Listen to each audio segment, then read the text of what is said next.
Hello students, let's see this question. Every substance has some magnetic property associated with it.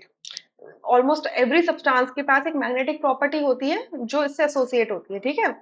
Responsible behavior towards this characteristic, मतलब ये जो magnetic property है ये किसकी वजह से हो रहा है, इसके इसके पीछे responsible behavior क्या है, किस चीज का responsible behavior है, ठीक है?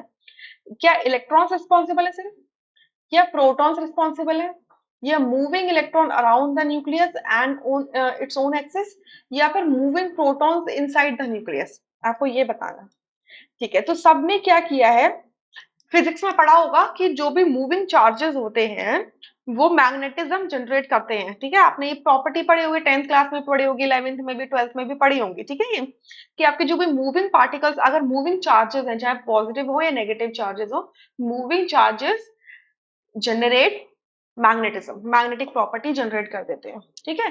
सो अगर किसी भी सब्सटेंस की जो मैग्नेटिक प्रॉपर्टी है वो मूविंग चार्ज की वजह से, अब इलेक्ट्रॉन्स होते हैं positive negatively charge and negatively charge and protons होते हैं positively charge. So first option में लिखा है कि सिर्फ इलेक्ट्रॉन और प्रोटॉन्स प्रेजेंट हैं इस वजह से मैग्नेटिक प्रॉपर्टी है, नहीं।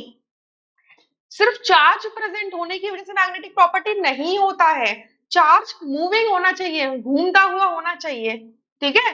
तब जाके वो मूविंग प्रॉपर्टी की वजह से अपना मैग्नेटिज्म शो करता है।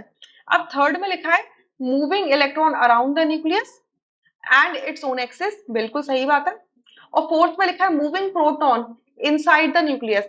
अरे न्यूक्लियस के अंदर प्रोटॉन कैसे मूव कर पाएगा, न्यूक्लियस के अंदर तो इलेक्ट्रॉन प्रोटॉन से बैठा ही तो हुआ है एक जगह पे न्यूट्रॉन के साथ में, ठीक है? मूवमेंट तो नहीं हो रही ना, अब तक तो कहीं लिखा नहीं है ऐसा, कहीं मूवमेंट वगैरह होती है, कितनी होती है तो कुछ मेंशन नहीं है। अम, तो इसका जो करेक्ट ऑप्शन हो जाएगा वो होगा हमारा थर्ड ऑप्शन, ठीक है?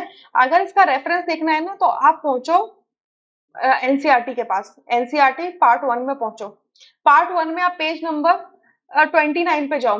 तो 29 में जो आपका कॉलम बनाया हुआ है ना मैग्नेटिक प्रॉपर्टीज का, यहाँ बिल्कुल फर्स्ट लाइन यहाँ पे लिखी हुई है that every substance has some magnetic property associated with it, the origin of this property lies in the electrons, each electron in an atom behaves like a tiny magnet and its magnetic moment originates from two types of motions, ठीक है? किससे originate हो रहा है, दो type के motion से। First है orbital motion around the nucleus and second है spin around its own axis, ठीक है? ये एनसीईआरटी में एग्जैक्टली मेंशन किया गया है, राइट? सो ये क्वेश्चन का जो ट्रू आंसर है वो है third, rest options are incorrect. I hope you understood this question, thank you.